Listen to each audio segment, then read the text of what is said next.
Morning, everyone. Welcome. Welcome on this bright, sunny day, certainly where I am, and I hope where you are too, to this morning's webinar.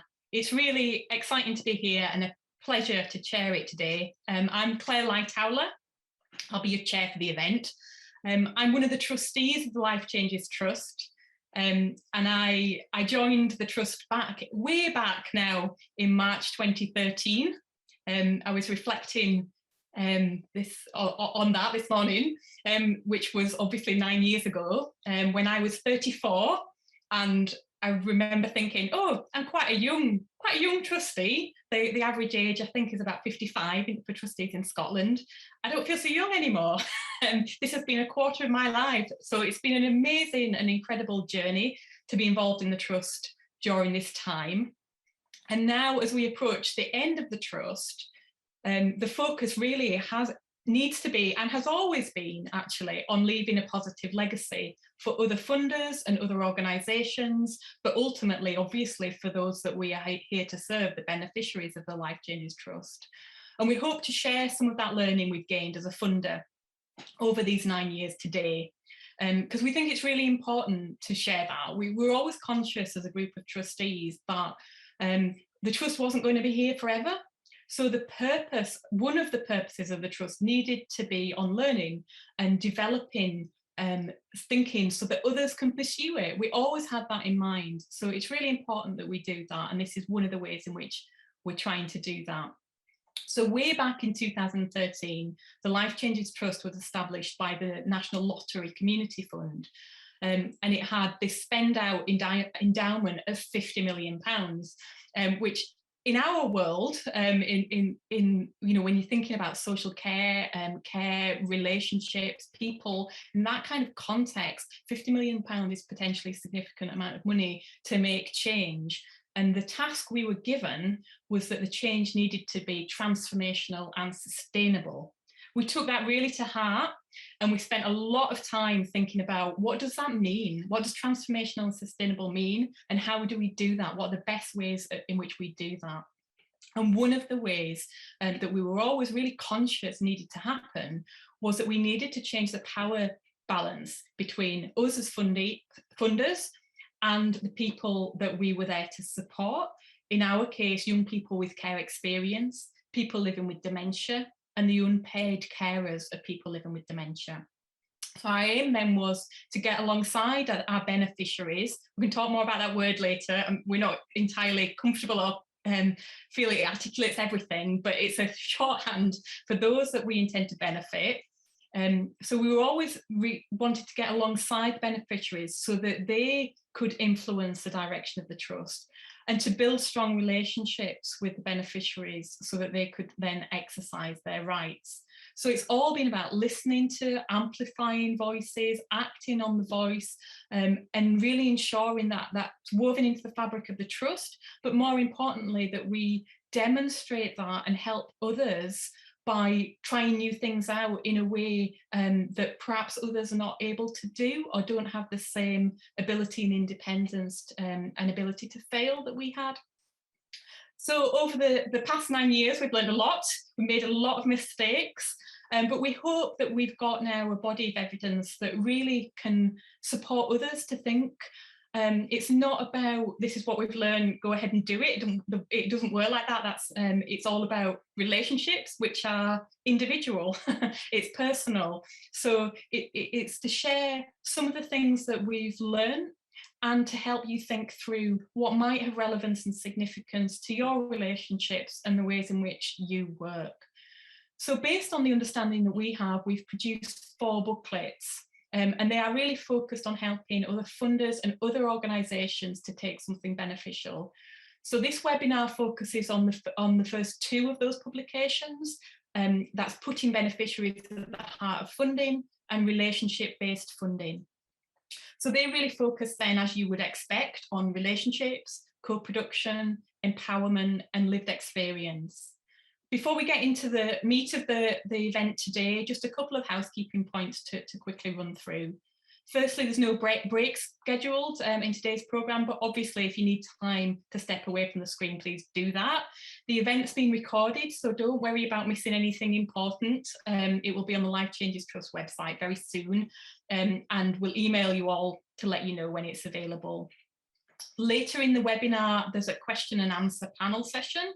So please, as we go on today, if you've got any questions, please put them in the question and answer section at the bottom of your screen. There's also a chat section for any reflections, general comments you might have. So please use that too to share things as we go.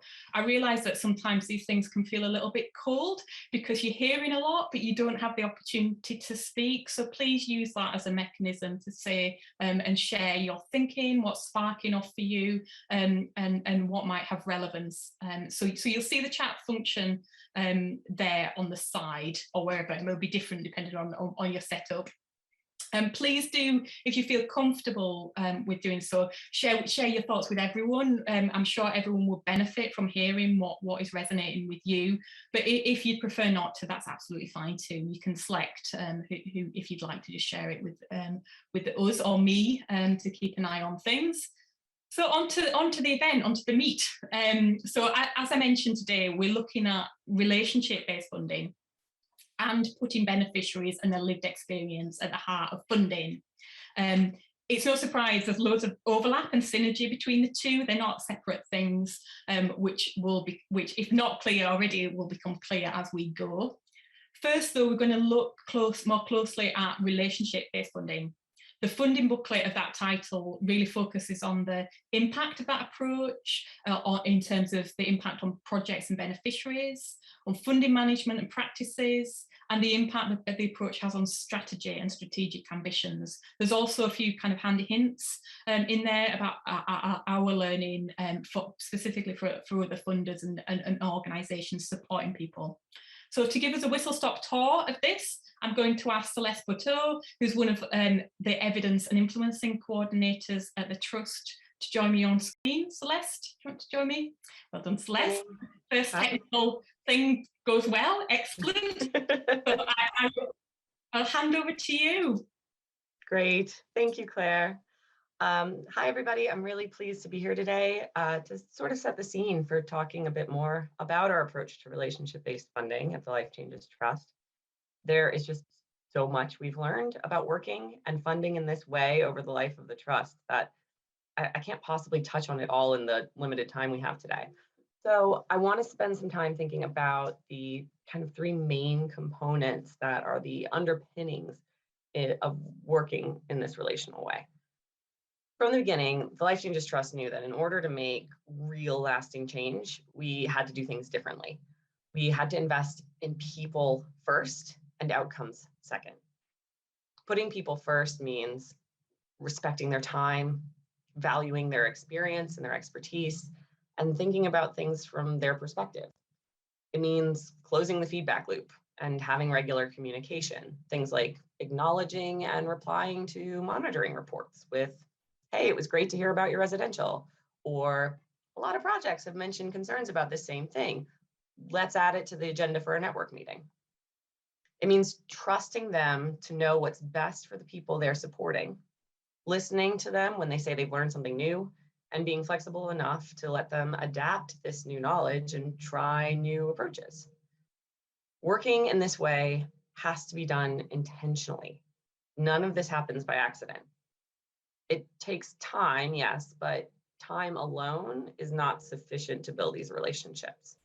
As an organization, we thought carefully about how to create and support these relationships and what practices, staffing, and resources were needed to do that well. We took the time and resource to visit projects all over the country. We traveled everywhere from Fife to Orkney to put on events, and we didn't always ask people to come to the Central Belt to see us. We shifted job descriptions and objectives to ensure that these relationships were recognized as being central to the work and not an add-on that would get pushed if we got busy. We also didn't always get it right. This is a constantly evolving, reflective process. If you're going to work in a relational way, you have to be open to sometimes getting it wrong, changing your process, and having some really difficult conversations. When you're working relationally, you know that what works for one person or organization does not work for others necessarily. And so it's a bit of a balancing act between the needs of the beneficiaries, the needs of the organizations that you're funding, and the needs of your own organization. And those needs are going to shift based on, the context of the world that we're in, as evidenced by the last 2 years, and the purpose and goals of your particular initiatives. To do the work well, you need to be listening and learning and adapting throughout the life of that relationship. So, what happens when you work in this way? Why put in this time and effort and planning and resource? Well, in our experience, it leads to better outcomes for beneficiaries, happier staff, less turnover in projects. We've been able to support relationships between organizations, those we fund, but also within the wider sector and amongst our advisory groups. And these have enabled the sharing of learning and the creation of communities of practice. It's also enabled us to reach what we call quieter voices, those who are often overlooked or may find it difficult to engage with traditional services. We've done this by establishing and maintaining relationships with people and organizations who already have trusting, caring, and supportive relationships with members of those groups. Our relationships with these organizations have been key to supporting some of the most underrepresented amongst our beneficiary groups. Again, there's that word again. This keeps popping up, doesn't it? Whether that's members of the LGBT community, those coming from different ethnic backgrounds, or those with experience of homelessness or the justice system. It's also had a massive impact on the learning we, as well as the learning our fund projects have gained from the last 9 years. Projects have been willing to talk to us about what went wrong and what they've learned from it, instead of being afraid of looking bad in front of a funder. We often hear ourselves described as partners, working together with organizations instead of directing things from above. These honest insights have enabled us to make better decisions in terms of funding management, but also in terms of strategic direction. We've been able to more effectively influence policy, practice, and the sector overall because of our relationship-based funding practices. So if any of this has piqued your interest, I highly encourage you to go have a look at the booklet yourself. None of this is meant to be definitive, but we all hope that it can be maybe a starting off point for further reflection and discussion. So that's more than enough for me, and I'm going to hand it back to Claire. Thank you so much, Celeste, for that. What a really powerful and condensed version of what 9 years of relationship-based practice has kind of looked like. So I see that the link to the booklet has been added to the chat there, so please do feel free to go and have a look at that. And I'd encourage you to keep adding your questions in the question and answer section, any questions you might have for Celeste on that. And so that was a brief look, an overview of the theory of relationship-based funding, but what does that look like in practice? In 2018, the Trust awarded 3 years of funding to Scottish Dance Theatre. That was part of our Creative and Active Lives initiative. And it was to deliver an imaginative, creative, and physical programme of activities for and with young people with care experience in Dundee and Angus. And that was to be based very much on their interests in dance, music, and sport. Their approach, like ours, is very much relational based. So Louise Allen from Scottish Dance Theatre is joining us this morning, along with Emma Hutchinson, who's a funding manager at the Life Changes Trust. And they'll talk a little bit more about what and how this has worked for both of them. Thanks, Claire, and thanks for the introduction. Thanks, Celeste, as well, for such a great insight into what we're looking at today. So, as we said, Louise is here to join us today. She's the project manager of Scottish Dance Theatre's Creative and Active Lives project. So, thanks for joining us today, Louise. Thanks for having me. Great. Just to get started, Louise, could you tell us a little bit about your project and what it was funded to do? Yes, of course. So our project originally was quite far reaching, and the aim was to work with lots of groups across Dundee and Angus. So Dundee Rep and Scottish Dance Theatre, we were partnering with schools, both primary and secondary. We're working with sports organisations, working in secure units, residential units. So quite a broad range of groups to reach young people. And we were offering also a range of activities so that the young people had a lot of choice for what they wanted to participate in. So we were able to offer lots of different styles of dance. We offered football, we offered DJing, and also some mindfulness movement practice as well. So there was a lot on offer and a wide reach, and the outcomes kind of involved a variety of things, from young people going into a recording studio to record a piece of music, or lots of different groups coming together, dance groups, to create a dance festival with a large audience at the end of it. So that's what we were funded to deliver. That did change throughout the course of our funding period. So ultimately, what we worked towards delivering was creating a company of care experienced young people who would work together to create a dance performance, a brand new dance performance to be performed at the Fringe in 2021. That's fantastic. And it has been such a broad ranging experience for young people over that period, but towards the latter stages really boiled down to that Resonate Dance Company, which was such an in-depth experience for young people, I think. Yeah, absolutely. Yeah. Yeah, as we've touched on, what we started out with at the beginning was really different to what we ended up with. So there were lots of points of change in the delivery of our project. So it's maybe worth us going, just touching on each of those moments to kind of see where we ended up with that group of young people at the end. Yeah, absolutely. Funnily enough, when we were thinking about this event, one of the reasons I thought about Scottish Dance Theatre and yourself to speak to was because the way the project has developed and Yeah. changed over time, and where it began and where it ended were two quite different places. So, Yeah. as you say, it might be helpful if you tell us just a little bit about that journey, and also what you think, what we're calling today's relationship-based funding, where you think that featured in the journey. Mm. And I think I was actually thinking this morning that maybe you're the one key person that's actually seen our project, the journey of our project through from 18 to where it is now. Um, yeah, when we first started the project, the first year was delivered as we had anticipated, but as we reached the end of that first year of the project, the organisation was going through a period of restructuring, and at that point, it was agreed that the project should be paused for a period of around 6 months to allow the organisation that time to restructure and to have the space to be able to do that. So that was definitely a key moment. I wasn't there at that point, but I think the fact that the project was able to pause and allow the space and time for that restructure to happen, just rather than everything having to finish there for us not to be able to deliver anymore.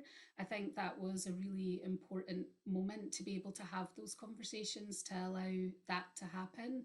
And also, as part of that conversation, that's when it was agreed that we could extend the project so we wouldn't lose that time.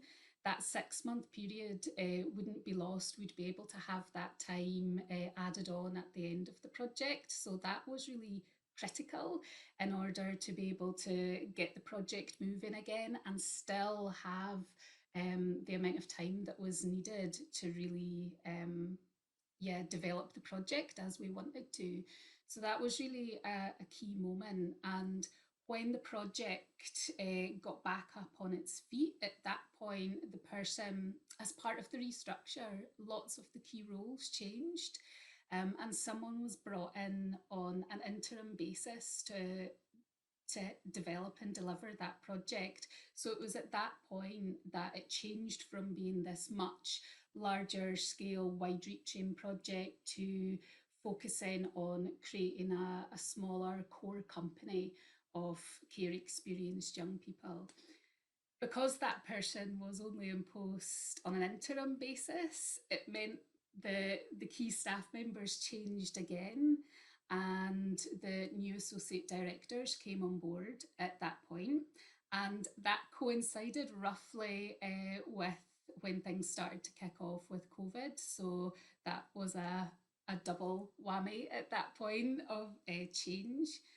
Um, and then the associate director who was leading on that project then went off on maternity leave later in that year, so in September 2020, which is when I came on board to then take the project through to its final stage. And I think, yeah, that period of 6 months where there was a lot of change in personnel, that I was coming on board, that we were dealing with all the additional changes around COVID, that was also a key point where we had lots of conversations of kind of reimagining what the project had already been redesigned, but we had to come back to the trust and say, but now there are these other factors that have come in and we need to rethink this again. But it was all coming from the point of where the young people were at that we were working with. So we still had young people that we were working with. We had a core group. And yes, there were lots of things happening, but it still felt like very clear what we needed to do for them in order for them to have a really positive journey, to build their skills and to reach an end point that didn't feel compromised by all of that. Mhm. That puts me in mind of what Celeste was saying at the beginning about it being putting the people first. It's about where the young people are at and meeting them where they are. Yeah. And I think it's also what Celeste was saying about it felt more like a partnership. So given the wide ranging beginning of your project and where it then focused right down to, if we hadn't been communicating the way we were in between those stages, it would have changed the picture. Whereas I think the relationship-based approach allowed those level of communications. It felt more incremental. Yeah, definitely. And do you know when I came on board and I was kind of looking at the background of the project, like Celeste was also saying, there is this feeling, this fear of looking bad in front of the funder. That is a real fear as as an organization, as a project manager, having to come and say, okay, well, I know there's been all this change, but we have to make more changes. But when I came in, it was amazing to have the conversation and about where we were at, but the trust knew exactly where we were at. So what I thought might have been a difficult conversation wasn't at all, because there was a huge understanding around the journey. And also it felt really clear then the ideas that we were putting forward in terms of how we might change the project, how we see it working going forward. It made sense, and there was support for us as an organisation, but also understanding where the young people were at and recognising that this was the right choice for them at that point. Absolutely. That's maybe a good time to think about monitoring and how we communicate in that level. We've talked about relationship-based funding taking you beyond that traditional model of funding and monitoring report arriving in and funding going out the door. Can you tell us a little bit about how the reporting structure worked? Because it is an important part of our learning as well. As much as we move beyond it, it still has to be there, and it still has to be a learning journey for both of us. Can you tell us a little bit about how it worked for you? Yeah, it was actually a really useful process. Of course, we have to gather all the required information and input that, at a practical level into a form and send that away. But what was really useful was then the conversations that were had after that was submitted. So, and just the fact that, you know, you were able to watch the videos, so you were able to see, rather than it just being words on a Word document, you were able to see what the young people were doing. You had actually watched all of those videos. We could have those conversations about the progress of the young people and how we felt everything was working, and one of the great things, the Trust was always really keen to understand how the work fitted into the broader organisation. What was the understanding from the wider organisation as to how we best support these young people? So it was coming in at being able to have those conversations from lots of different angles, and just made it just felt really supported, and felt like the project was really supported, and that we were able to make some brave choices in terms of what we did because of that wider understanding of where we were at. Right. I'm so glad to hear that, Louise. The last little reflection I'll give from my end of things was your contribution to the Voice and Vision event featured a little dance workshop that my 5-year-old came along to, and she had a fantastic time. And it was just that sense of we came along in the evening, I loved it, and it really helped me understand your work. So yeah, it just felt like quite an open exchange of ideas and different way to work. And it was great having that opportunity as well from the Trust. It felt like it came along just at the right moment, because we'd had that conversation about the event, and I thought it was perfect timing, because the young people felt like they had been talking about sharing what they were doing, and wanting to lead some of the elements of sharing the skills that they'd learned. So it was great having that opportunity at that point. Good. So glad to hear it. Well, Louise, thanks so much for taking the time to come along and chat to us about your experiences. It's great to it's great to get a feeling of what the approach feels like in real life. I know your dancers are going from strength to strength, which is fantastic. So thank you for your time, and I will hand back to Claire. That was a beautiful conversation, and what was really powerful as an outsider to it was watching your honest relationship in that conversation itself, which is really interesting thing to manage to capture. So thank you very much for that. What was particularly struck by there was relationship-based funding doesn't just mean you can't know the outcomes, you can't actually know the journey. And after the last 2 years or so we've had, whoever will try and predict a journey again anyway. But I was struck by Alex's point in the comments there that relationship-based funding is rewarding. That's the balance of it. So you may not know, but it's rewarding, more impactful. And it involves bringing something of yourself. It was interesting, your reflection at the end, Emma, and that means because it's relationships, you step potentially out of just that professional lens and you bring something of yourself, because that's what relationships need and involve. So I thought it was really powerful. Thank you very much for that. So next, we're going to have a look at our own journey as a trust, and some of the relationships we've established and valued every step of the way.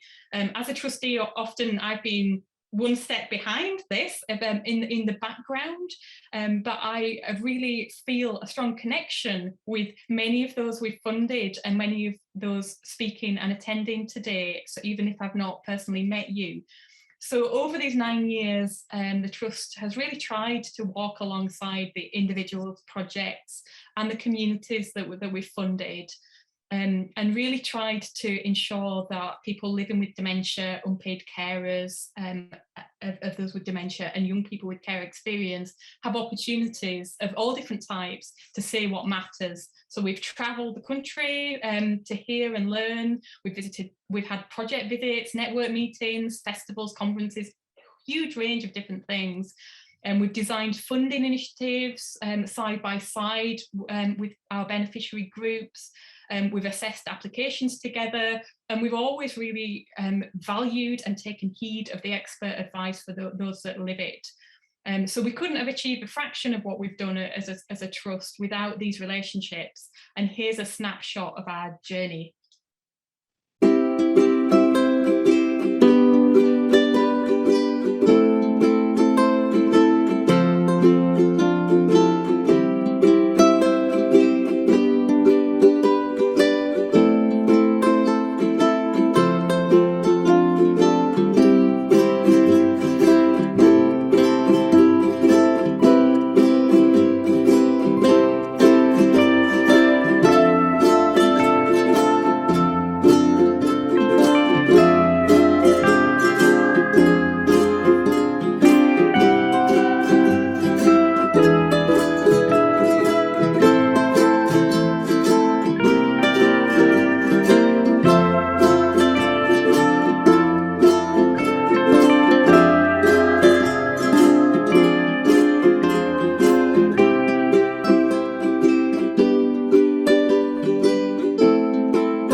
what a power. I mean, it's hard to capture relationships, and obviously you can't really capture relationships to share them and show others what they are. But hopefully that gives you a sense of the kinds of relationships that we've developed at the Life Changes Trust with a range of different people in different ways, in different forums.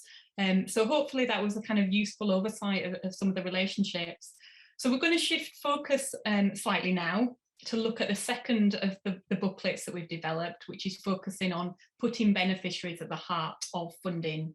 So for us, that's involved funding projects and initiatives that people living with dementia, unpaid carers and young people with care experience tell us is important to them, funding them directly as individuals, which was really important to us to do. Partnering with them in designing initiatives, in delivering things, evaluating them and commissioning too. They've always, without fail, given us really priceless guidance and advice. And to give you as the headlines from this booklet, I'm going to ask Colin McBriety, who's a funding manager at the Life Changes Trust, to join me. Hiya, Colin. I will hand over to you. Thank you very much, Claire.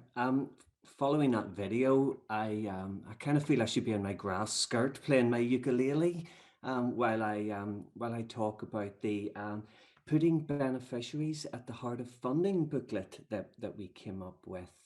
We'll probably be putting a link up to it sometime soon, but it is on our website. The booklet is part of our people-based co-production approach that we've tried to embed in the trust since the start.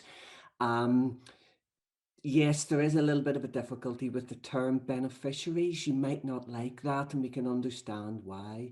But I think one of what we mean by beneficiaries are quite simply, it's the people that we work for, and we've tried to make them the people that we work with.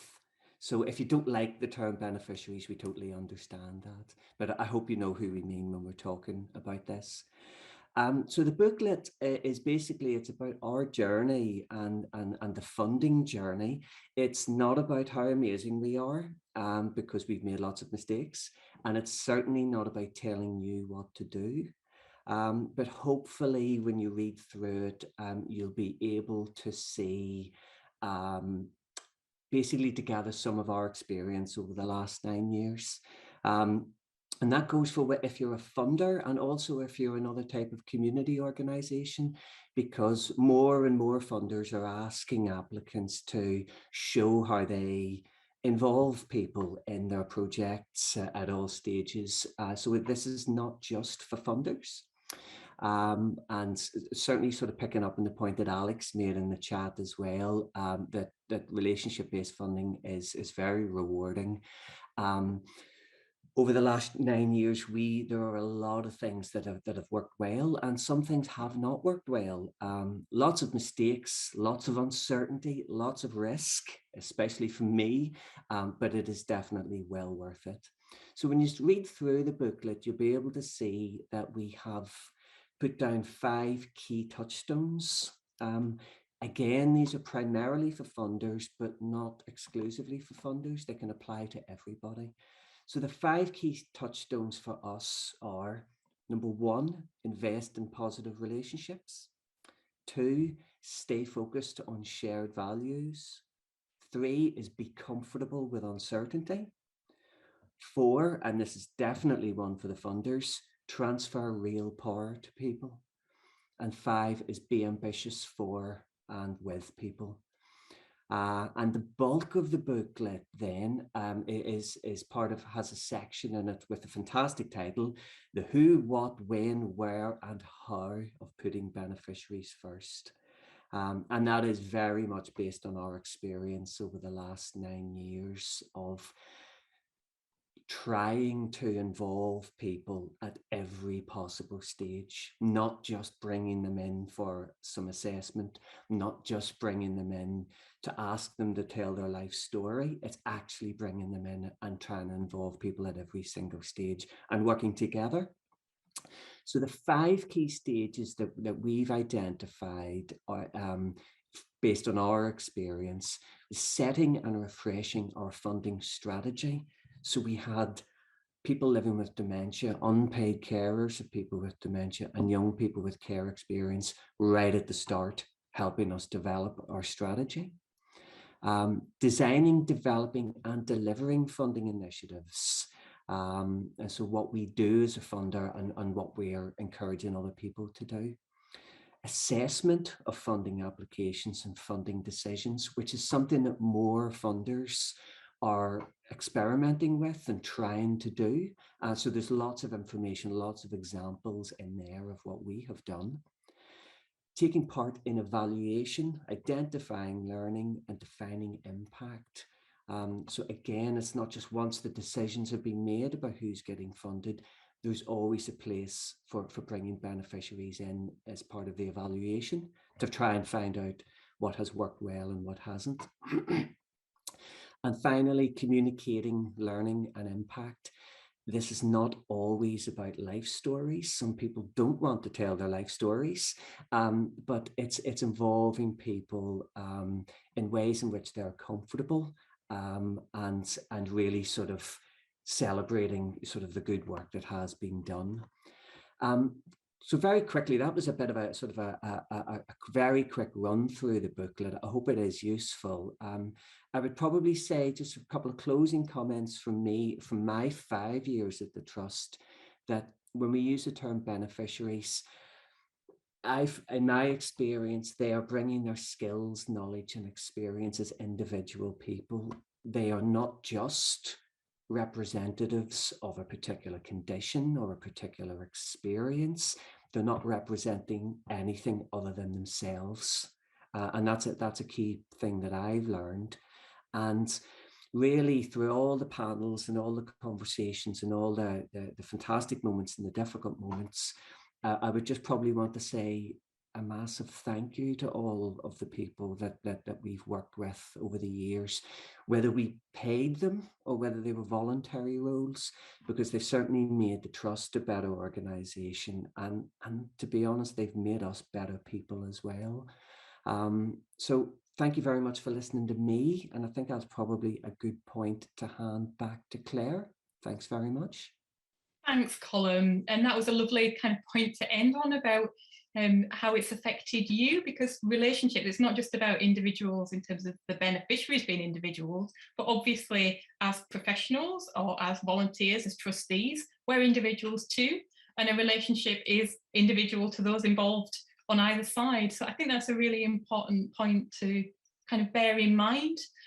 Please keep your questions coming in the question and answer section. As we go, please don't, if you've got any questions, please don't lose it.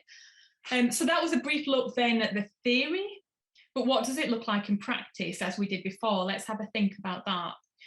One of the most influential projects and powerful projects that we funded really early on in the life of the Trust was a booklet produced by someone many of you will know, Agnes Houston, who has a diagnosis of dementia. Her booklet looked at sensory challenges and dementia. I remember being blown away by this booklet in and of itself at communicating what that experience was, what some of the sensory challenges were, but also then what happened when we gave quite a small pot of money to develop a booklet. And then at a very conservative estimate, we think that the booklet has reached over 33,000 people in Scotland alone. It's been translated into Czech, Welsh, Chinese, French, Japanese. It's been distributed in Australia, Canada, Jersey, Guernsey, Hungary, Belgium, Spain, Slovenia, and I'm sure it goes on beyond what we can keep track of too. But because of the success, when we saw this and how powerful it could be, if you give opportunities and resources to people who don't always have access to that, to reach out and produce resources.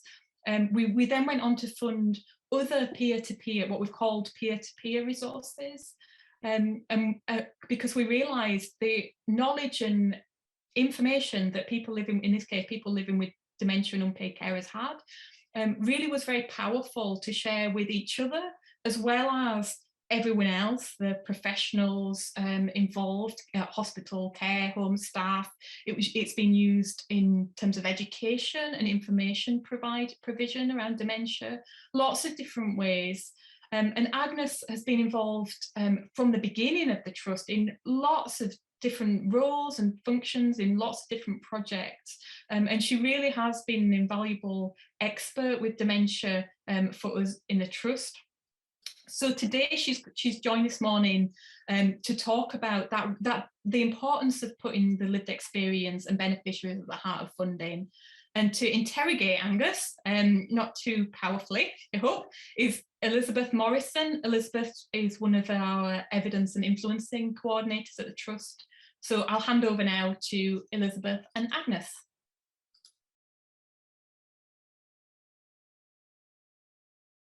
Morning, Agnes. Good morning, Elizabeth. I'm delighted to be having this conversation with you about what it means to you to put beneficiaries first. And I thought that we could start with what might seem a really obvious question.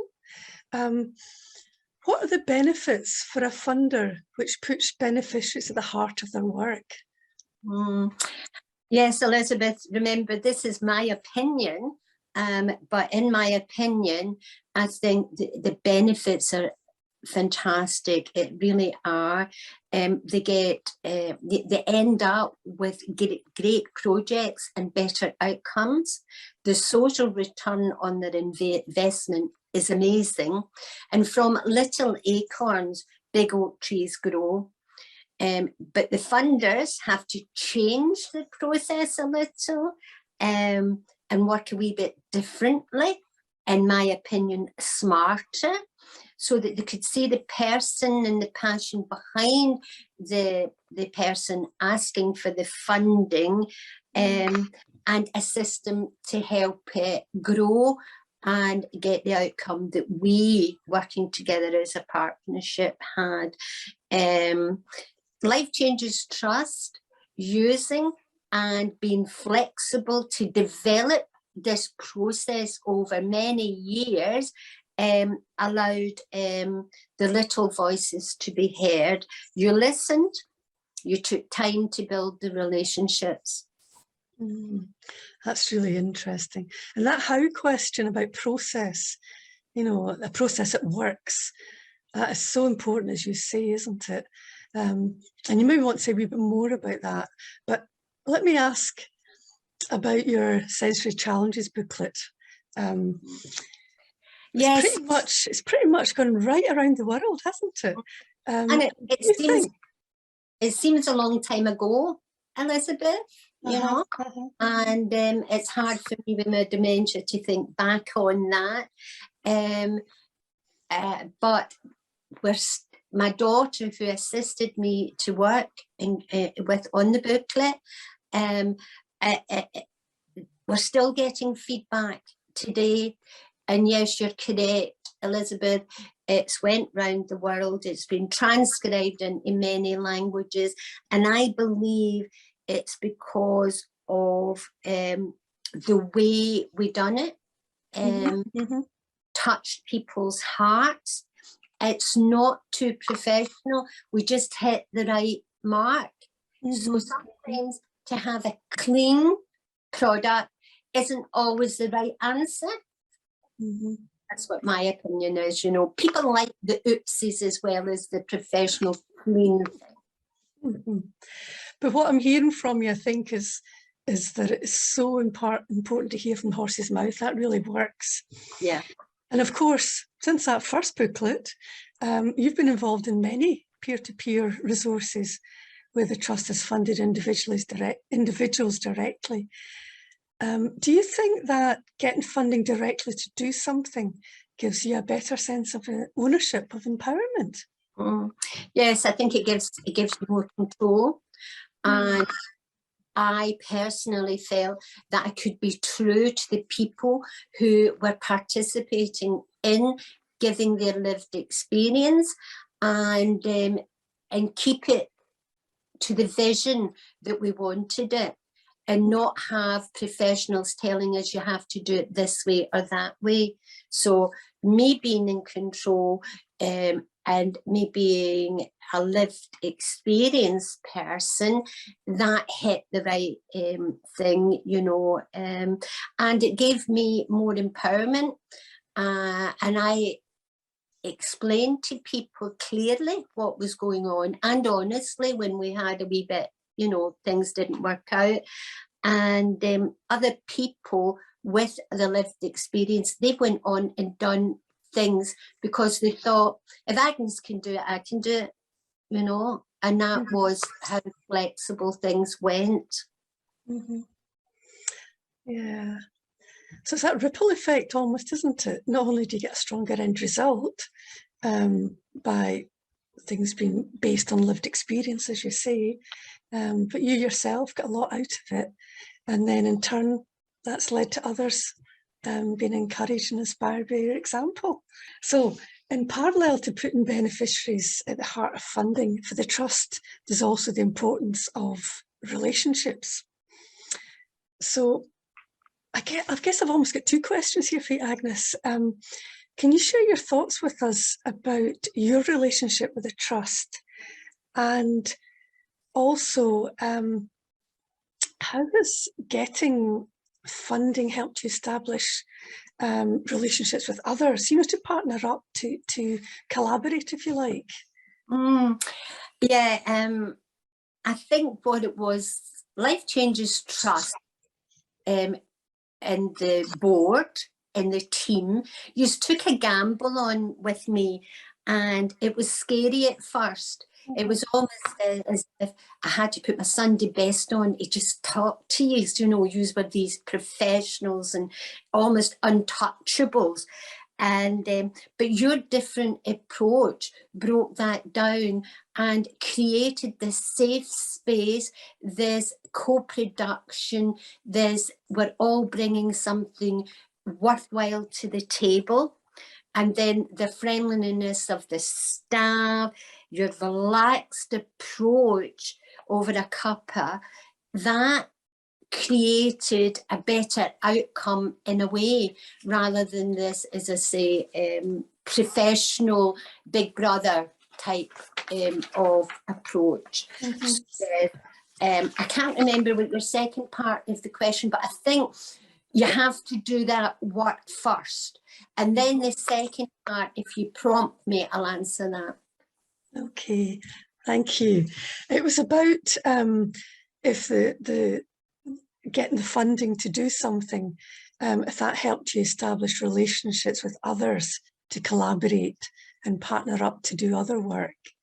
Yes, it did. Being almost in the driving seat and in control, you know, and because I, as a person living with dementia, were speaking to carers and other people living with dementia and professionals, there was a richness that came with Agnes that I picked up from you know, so I've now become a researcher in my own right, and work with other researchers side by side. Other people with dementia, they too have got the confidence, and they're doing different things in their life in the research field.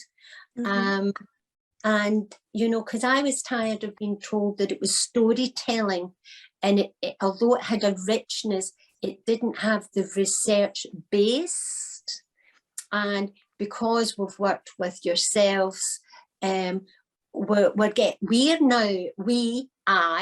am now smarter, and I don't mind entertaining and telling a story, but I want it to mean something and have it research based, so that we can take it to governments, etc., and make a real difference to people, to carers, to the professionals, nutritionists, OTs, so that that can help in their field of work.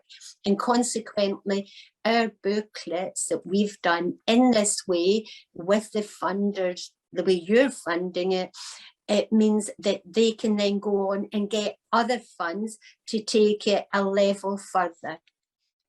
I think that leads us nicely on to my last question, Agnes. I'm just conscious of time here.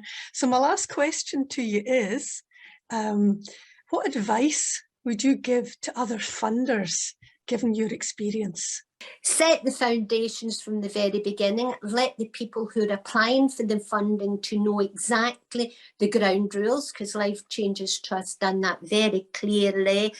And sit back and see the social return on your investment, because I believe you'll never go back to your old way of working once you start working in this way. Personal opinion, send me an email and let me know. Try it, taste it and see. Wonderful, wonderful. Well, that seems like a really good place to stop. It's been a real pleasure as ever. And I really just want to thank you for giving us your time and your insight and your wisdom, really. So thank you. Thank you. Bye.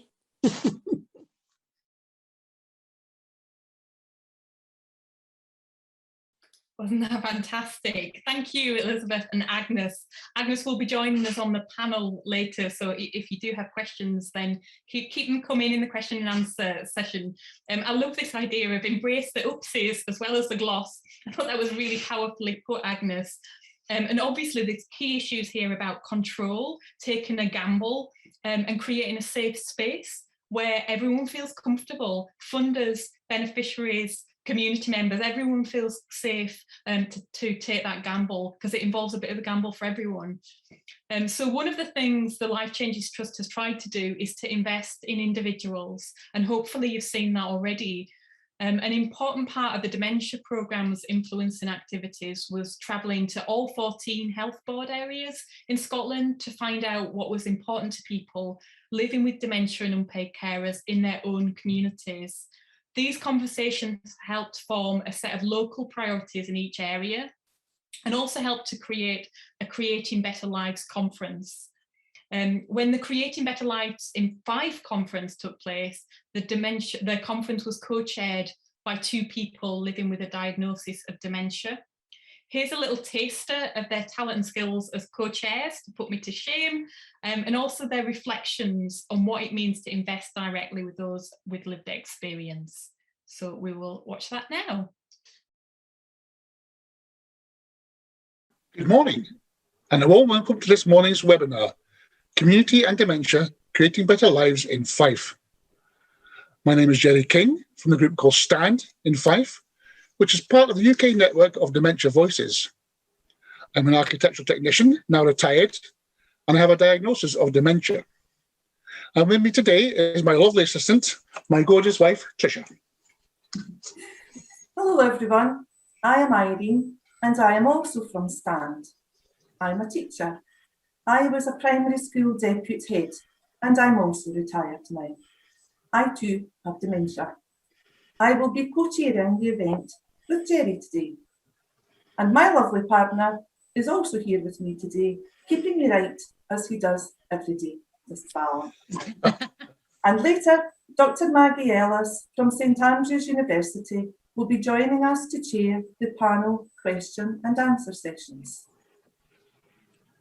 Today's event is one in a series of Creating Better Lives regional events the Life Changes Trust has been running since 2018. So far, they have visited Highlands, Grampian, Orkney, the Western Isles, Ayrshire and Avon, and most recently, Edinburgh and the Lothians. For each of these events, the Life Changes Trust works in partnership with local stakeholders, people living with dementia, and unpaid carers of people who have dementia, as well as others in the community who support individuals, families, or projects. These partnerships help with the planning and development of each event so that they are meaningful to local communities and led by the communities themselves. For the last few months, the Trust has been working in partnership with individuals and organisations from across Fife to design this conference. From this work, the Trust has been learning about the local priorities for people living in Fife who have dementia or who are unpaid carers. For instance, what are the gaps in services and provision? What have been the struggles during COVID pandemic and what has worked well? And what do people living with dementia and unpaid carers say is most important to them? These events are designed to help support local areas and all of us to think about how communities can uphold the human rights of people with dementia and unpaid carers.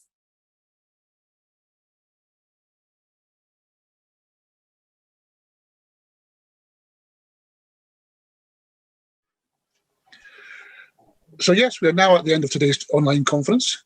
It has been a pleasure for myself, Irene and Maggie to chair, and we hope everyone has enjoyed it and will take away some of the learning from today. On a personal note, I would like to thank the Life Changes Trust for placing their faith and trust in Irene and I today. Living with a diagnosis of dementia is a life full of losses, do's and don'ts, and well-meaning loved ones who just want to wrap you up in cotton wool and keep you safe. We do not have a choice in many things anymore, a basic right that we all take for granted. Today, the Life Changes Trust gave us the right to choose again. We chose to accept their very kind invitation to co-chair this amazing event.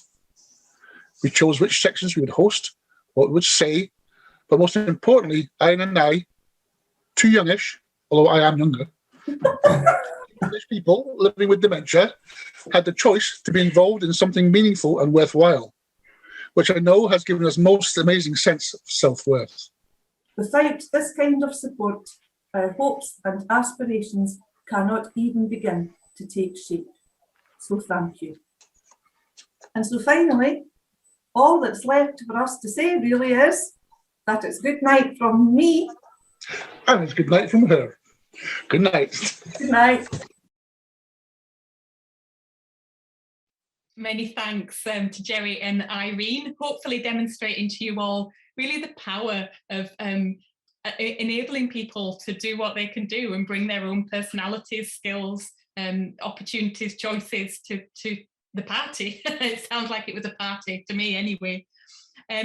So I just want to, I hope you're keeping an eye on some of the comments that are coming in, and please do ask questions. A shout out to Anne White, who is in Australia, in Perth. So from Perth in Scotland, hello Anne, to Perth in Australia. A really good demonstration how what you're doing can have ripples in all kinds of different places. So be really interested to hear from you, Anne, about what you might take from today.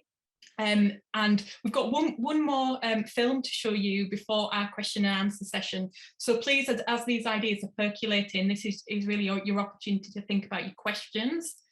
This film, though, now brings together our conversations from this morning about the importance of relationships and the importance of putting beneficiaries at the heart of funding.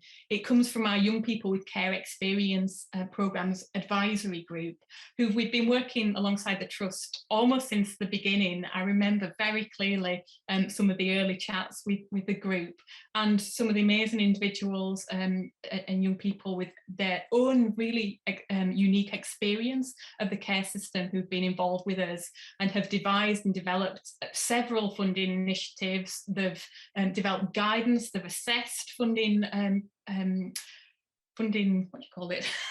Funding applications, they've sat on panels, and they've done so many different things, and we're really grateful to them. So they've made a short film about their journey as members of the advisory group, and this is chapter 1, and it's beautifully called Snowballed. Here's what they had to say. How do young people get the power to drive decisions that affect us? This is what we do at the Life Changes Trust.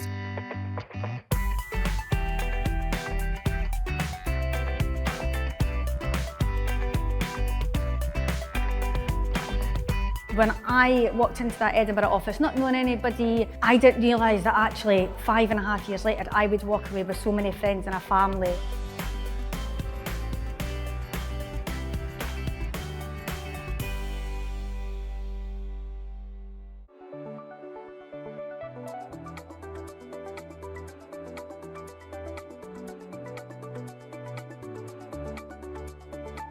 How did the Life Changes Trust Advisory Group come about? Our remit is to create transformational change for young people with care experience. So we were really keen to have an advisory group of people who had their own lived experience of the care system, who would work alongside us and really influence us, advise us on our work. Originally we only got given one initiative, Aspiration Awards, which then kind of snowballed into all different initiatives, and then they kind of had the faith in us and trust in us to take control of and create new initiatives. Between the trust and the advisory group, who has power and makes decisions? Me. I am the boss, if you ask everyone, it's me. I would say we all have the power, but then the advisory group, I think, maybe just have a tad little bit more power. We really are embedded at the start of everything. The idea, the planning, you know, the risk management, the taking it to committee, us then saying, right, what does that look like? How do we want to distribute it? Timelines, evaluation. We haven't been parachuted at the end for that photo, for that bit of promo to say, this is the advisory group. Actually, we have genuinely been through the good, the bad, the ugly. What do you get from being part of the group? I used to say I was always bossy, but now I've learned it's leadership skills. I've got good leadership skills. Trust have put me through my housing qualification. It's not just take. Do you know how much they embrace us and they want us to do well? I know personally I've come a long way. I've done so many different things that I just wouldn't have. We went to Edinburgh to speak at the Parliament, and we were in front of like all these posh people. And at first I felt a bit like, oh God, like I didn't think we were like professional enough to maybe go and speak at the Parliament, because I always thought that was like very high-end, well-paid people. Like to me that was like, whoa, we've made it. Do I get a blue tick on Twitter yet?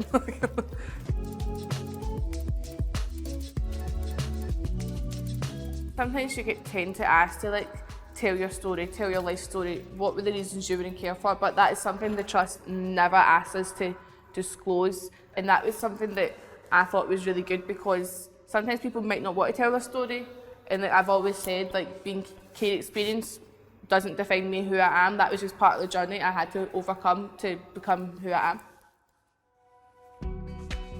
When I was younger, participation wasn't there, and I just don't know if there was a space or the mechanisms for children, young people's voice to be truly kind of listened, heard, understood, acted upon and kind of implemented. I think our group has allowed kind of little Lydia to have that voice, and I think kind of within our group, little Lydia has kind of been able to have her voice heard.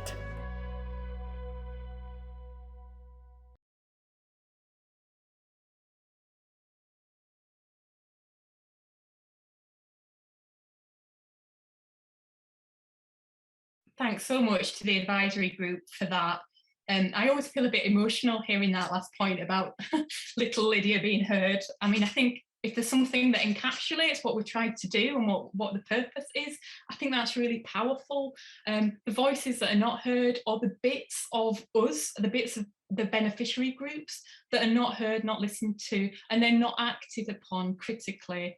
And I thought that point about Snowball, the title of the film Snowballed, it's a really powerful indication of how if you invest in relationships, the momentum will build far beyond what you could possibly imagine, anybody could possibly imagine. So thanks ever so much to the advisory group for that.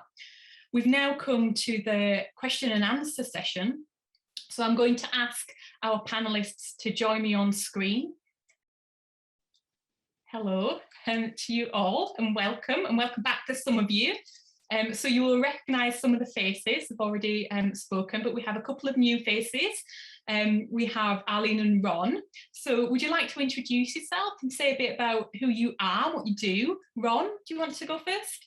Hi, my name's Ron Coleman. I'm from the Isle of Lewis in the Hebrides, and I currently am chair of Deepness Dementia, which is a dementia-run organisation.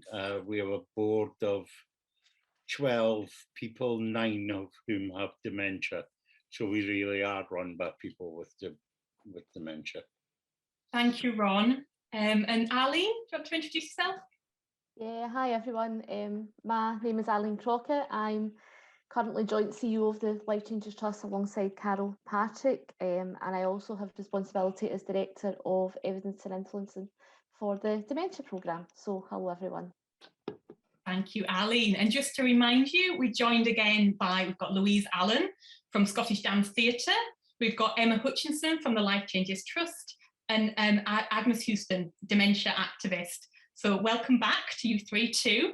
And over to our questions. So there's a few that have been coming in. Keep your questions coming. I'll start with Simon. Simon has asked a range of different questions, and I'm choosing this firstly because I think the first one is actually for me, which wasn't really part of the plan, but let's go with that. So Simon asks a range of questions, but one of the key ones is, why have we focused on the beneficiary groups we have, people living with dementia, unpaid carers, and young people with care experience? Where did that idea come from?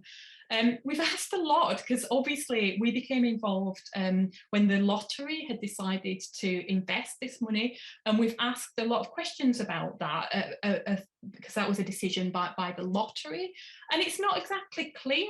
There was a sense that these were different beneficiary groups that really would benefit from attention. There was a need to do something differently. It was about system change. So it was about this transformational and sustainable change. So there was some commonality in the purpose. But we've never really got a good answer as to why.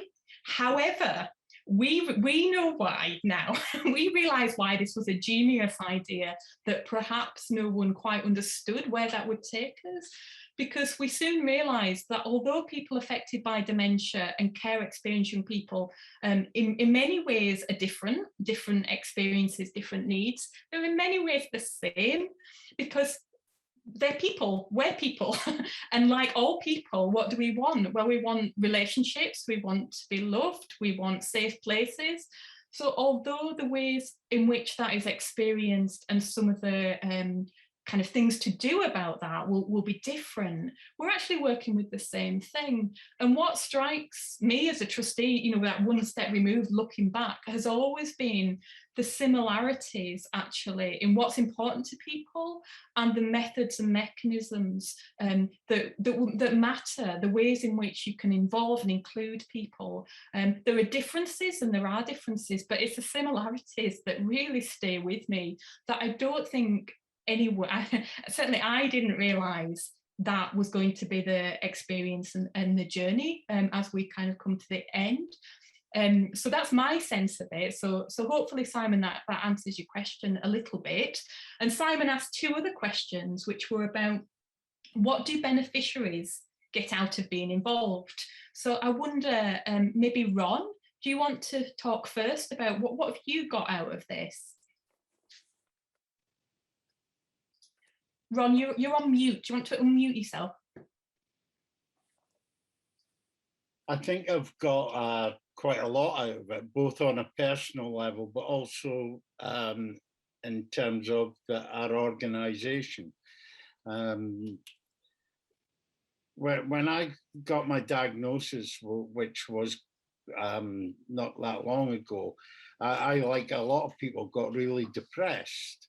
And then I went to a meeting, and I actually met Agnes at that meeting in Aberdeen.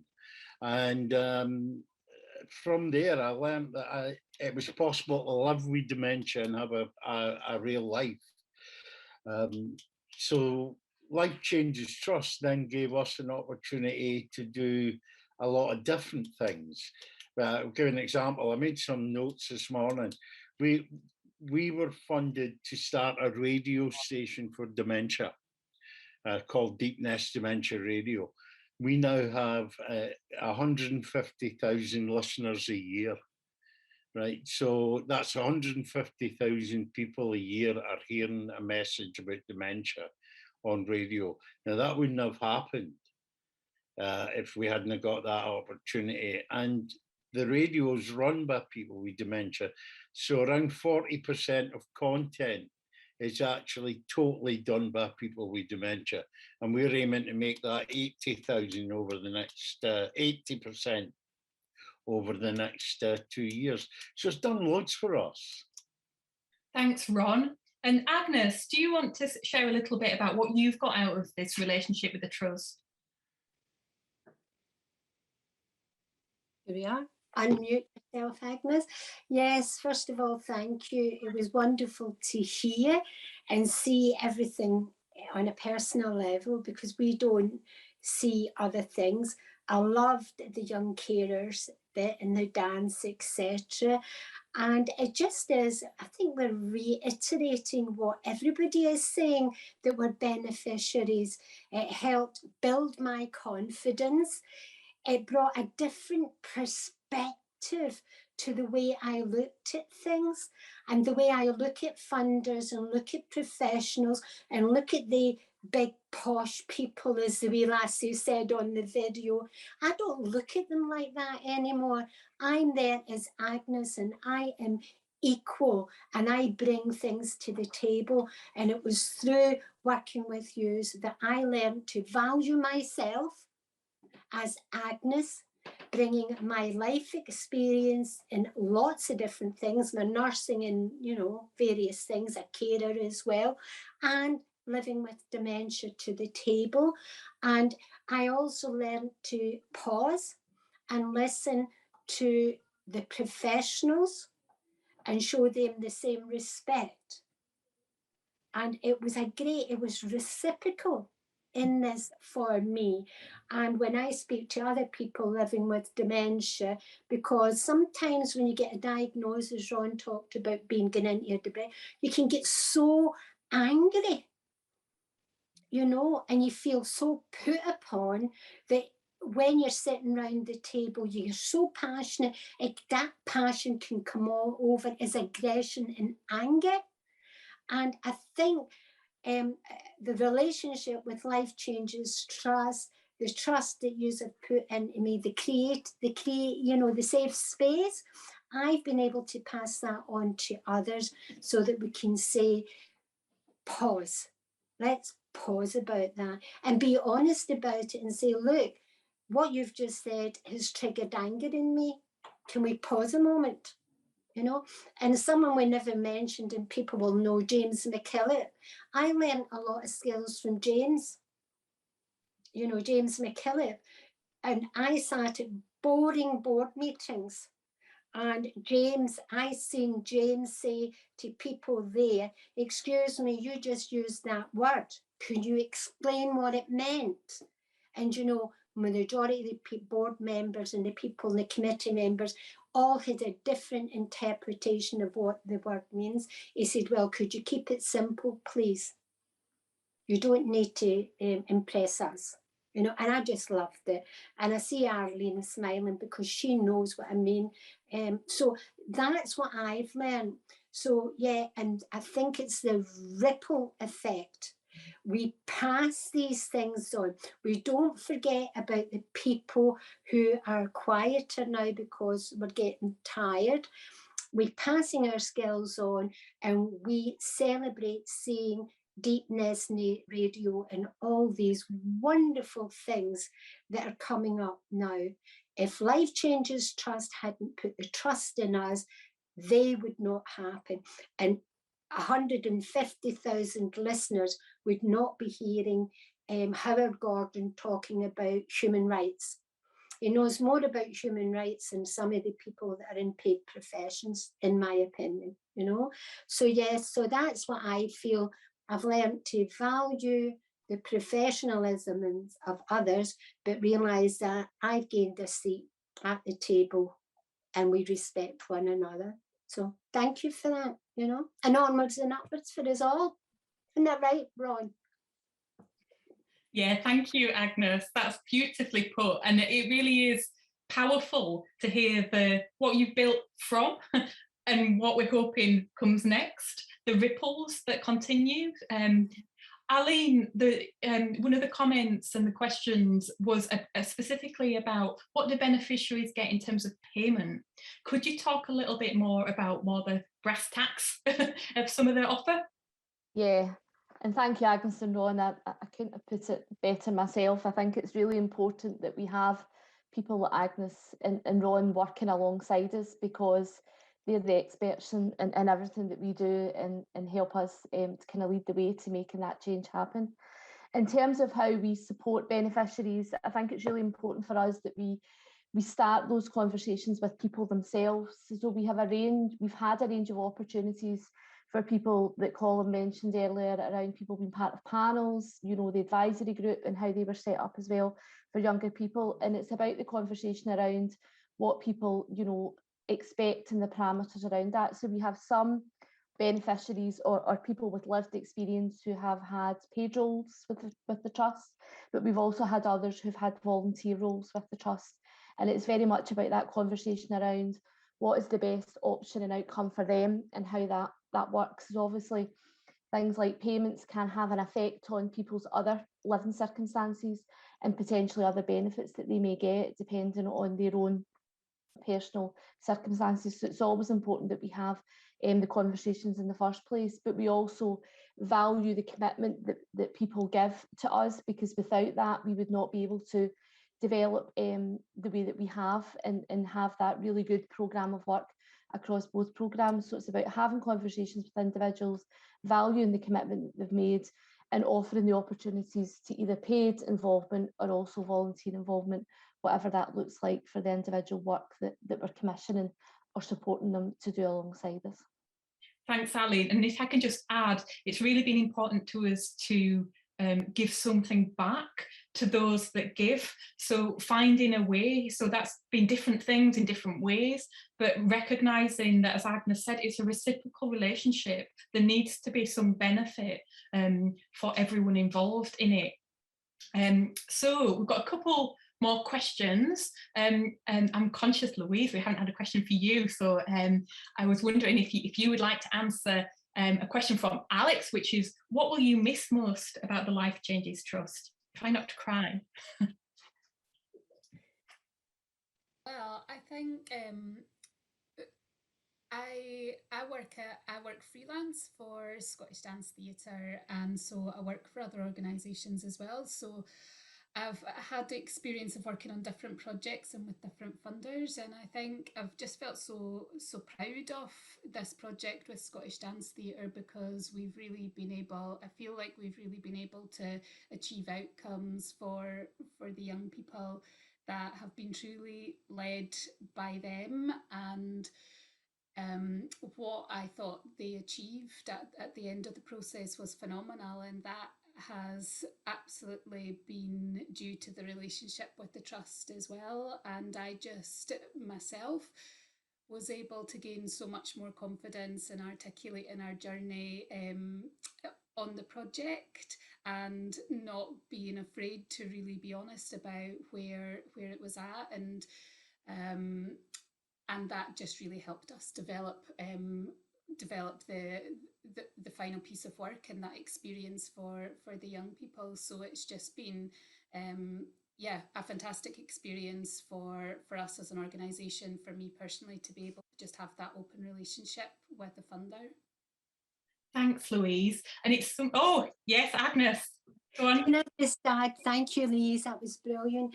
I wanted to come in there, and I think it was a great question, but what I want to say is, Life Changes Trust, you have raised the bar for me, and I expect more from others.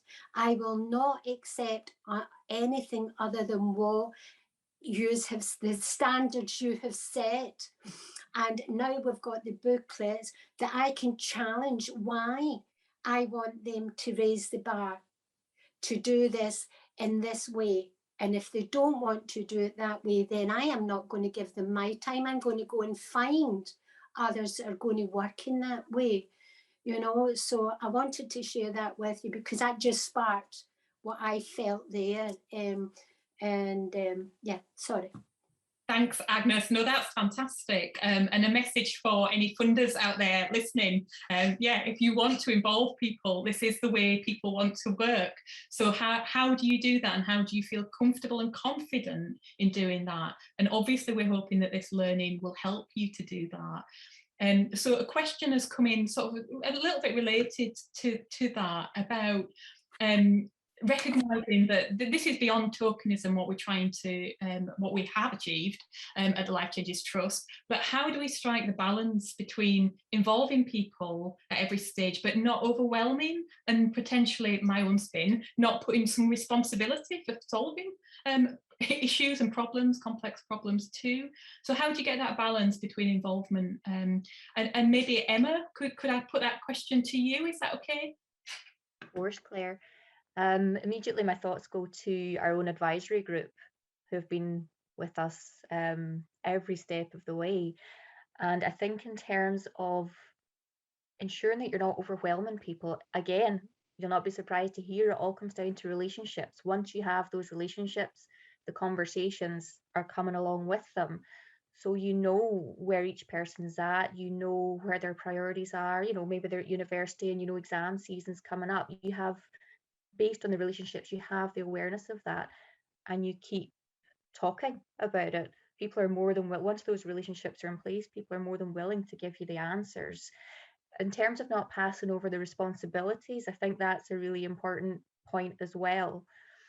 And it comes down to reinforcing with the people you're working with that responsibility doesn't sit with them, and we're all working towards solutions, and what they're bringing to it is their own perspectives, their own lived experience, their own expertise, and it will form part of the solution, absolutely, but it doesn't sit solely and squarely with them. Thanks, Emma. Ron, do you want to come in? Yeah, I think there's, I hope people don't get the idea that we get things too easy. I think Life Changes Trust didn't make it easy to get money. And I think it's really important that we say that we got the money on our merits, on the way we had to write our bids, the way we had to do things. And a good example, I think, was the putting together the 106,000 conference. And there was a lot of questions about whether we could pull that off or not, including from ourselves. You know, and those questions included, would we be able to sit through 2 days of conference? And they were valid questions, and we answered them. I think rather blasely said, yeah, of course we can. And because we had to be confident. And yet we had the same worries, I must admit. But the point was, we did it. We ended up having a conference where every speaker was somebody with dementia, where all the conversations were with people with dementia, where we had a small group of professionals there, and it was really interesting because they weren't allowed to speak. You know, a bit like how quite often we feel when we're at conferences run by professionals. So that was, I think, put an interesting aspect. And that conference was really successful.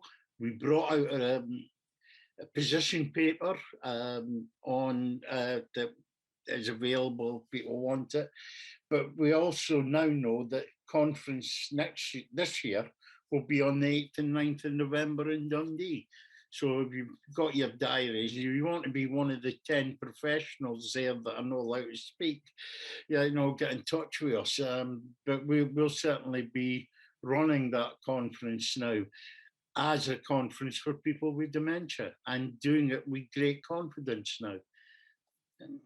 Thanks, Ron. Aline, did you want to come in and say something? Yeah, just picking up on what Ron said. I mean, the overwhelming aspect to that was real, and I think because of the relationship we had with Ron and others, we were able to have an honest debate and discussion around what this was all about. You know, was it about taking on too much? Was it about thinking about starting small and building in that?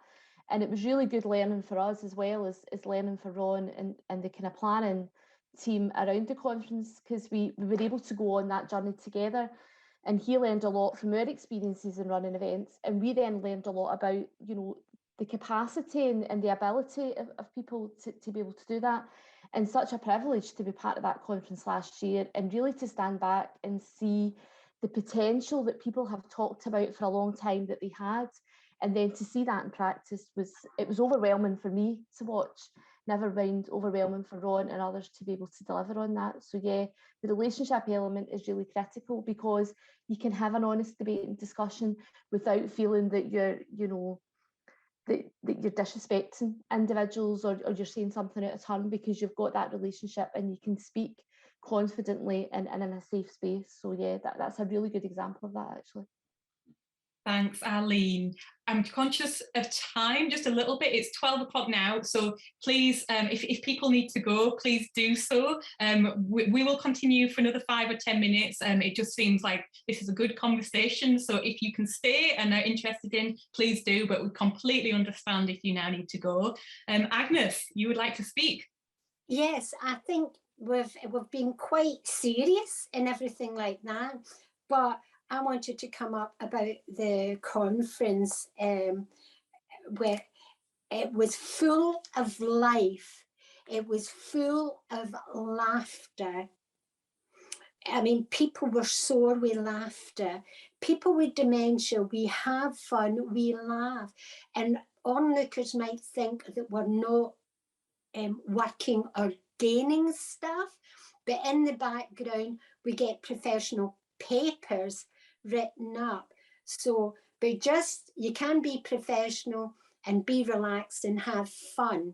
And sometimes I think the fun element is missed in a lot of professional run things, but by Jove, Ron and us with dementia, we don't miss the fun element, and cake and tea.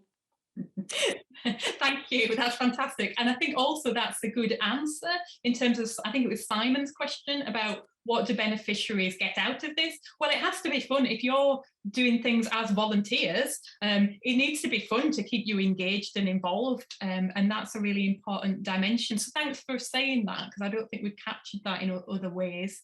Can I maybe just add, just on the topic of fun, I feel like I really have to add that absolutely works both ways, working hand in hand with our young people. The amount of fun that they bring into our working lives just changes your job. It changes your job entirely, and it gives a whole new sense of purpose, and changes the dynamics and creates a community.